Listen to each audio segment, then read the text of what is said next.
ଜାଣିଛ? ଭଲସେ ବସ ଭଲସେ ବସ। ଭାଲୁ ଭାଲୁ ଆଉ ବାଘ ବାଘ କୁହ ନା ଗୋଟେ ଗପ କୁହ ନା। କିଏ ଜାଣିଛ ଗପ କୁହ। ମୁଁ ଜାଣିଛି ମାଙ୍କଡ଼ ଗପ। କୁହ।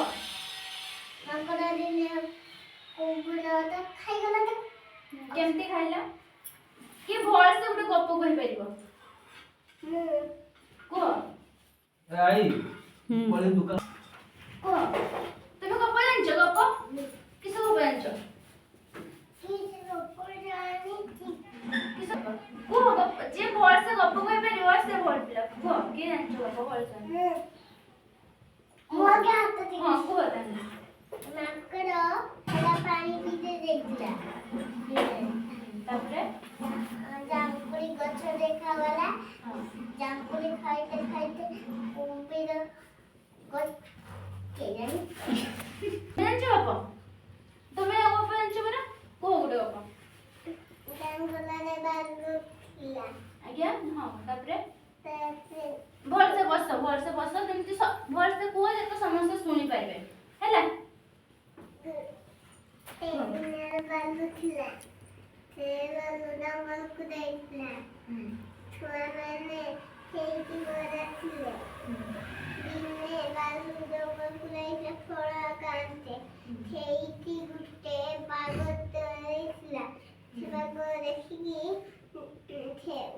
ପତ୍ର ତା ଉପରେ ଟାଣିକି ରଖୁଥିଲା।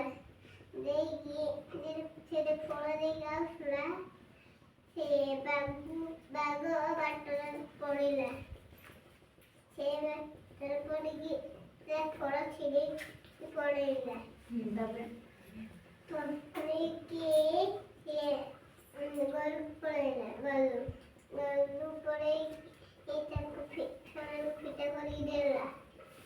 ଦେଇକି ଆଉ ଥରେ ତାଙ୍କ ଛୁଆମାନଙ୍କୁ ନେଇକି ଜଙ୍ଗଲକୁ ଗଲା। ଦେଇକି ଛୁଆମାନଙ୍କୁ କହିଲା ଛୁଆମାନେ ସେଇଠି ଖାତ ଟିକେ ନୃତ ବାଘ ଆଇନେ ଗୋଟେ ବାଡ଼ି ଧରିକି ପିଟିବ। ଦେଇକି ଏମିତି କହିକି ମା ସେଇଠି ପଳେଇ ନଥିଲା। ବାଘ ସେଇଠି ଆଇଲେ ବାଘ ଛୁଆମାନେ ତାକୁ ପିଟିଲେ। ବାଘ ନେଇକି ଆଇଲା। ବସି ଗଲେ ସେମାନେ ତାପରେ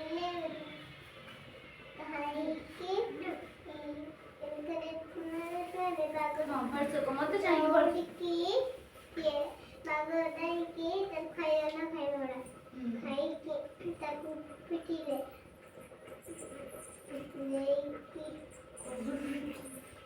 ତାପରେ ତୁମେ ଗପରୁ କିସ ଶିଖିଛ? ଏ ଯେ ଗପଟା କହିଲ ତୁମେ ଗପରୁ କିସ ଶିଖିଛ?